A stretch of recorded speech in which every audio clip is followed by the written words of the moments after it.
Why text gets cut off when printing in Canva, safe margins explained.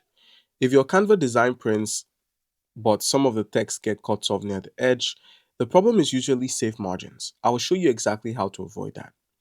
Printers trim paper after printing, so anything placed too close to the edge can disappear. Step 1, turn on margins. So go ahead and click File and then hover above Settings. And then where we have Show Margins, go ahead and tick this option. Now you should be able to see a margin appear on your design. This is the margin. These lines show the safe area where your important content should stay. Most people place text too close to the edge. That looks fine on screen, but during trimming, it can get cut. Move your text inside the margin line.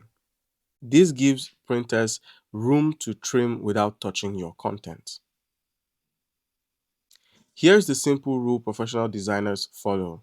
Background extends to the bleed, but text stays inside the safe margins. If text gets cut off when printing, it's usually because it was placed outside of the safe margins. Use margins as your guide and your designs will print exactly as expected.